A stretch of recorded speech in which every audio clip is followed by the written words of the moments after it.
Hey boys and girls. All right, so let's start working on page 489.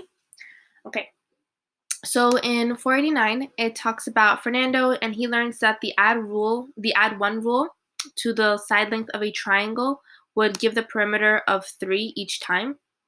So this is what he's basically trying to say, that if he has a triangle, sorry that my triangle looks so terrible, and it's an equilateral triangle, which means that all the sides are equal.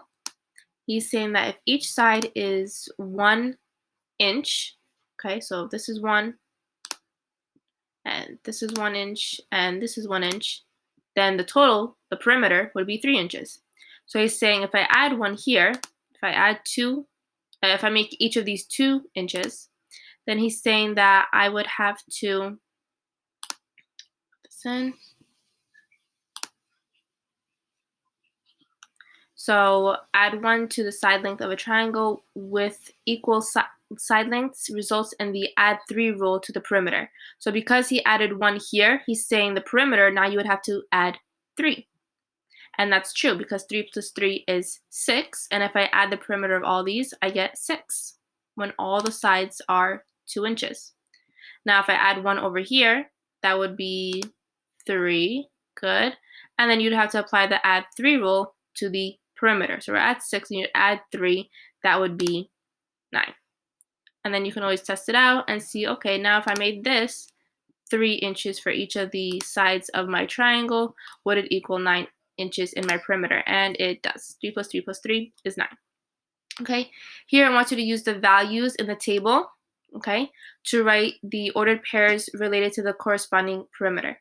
Okay, so here I can figure out my x and y based on looking at my graph. It looks like my side length is going to be my x. So all these, the first row is going to be my x points. So the first one is 0. And then my y is the perimeter. Okay, I can look here for my perimeter, and it is my y, and that's also 0. And I'll show you guys one without 2 numbers the same, just in case. So over here, I would have my 1, because that's my x. And over here, I would have my 3, that's my y. Okay, remember x, y, this is how we plot. And then for this part C, it wants you to graph the ordered pairs. We should know how to do this, but I'll do one example. I'll do the 2 examples. Of course, you guys would have to finish the chart out, and you would have to finish out the rest of the ordered pairs over here. So the first one would be 0, 0. So I'm going to go to 0 on my x line, and I'm going to 0 on my y line, plot. Then I'm going to go to the next one. I'm going to go 1 on my x line. Okay, here's my 1. And then 3 on my y line, and plot.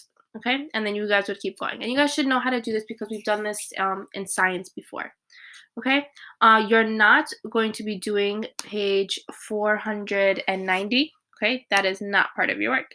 Okay, so watch the next video if you need help with the next one set of pages. Okay, and of course, if you have any questions, just comment below. Thank you.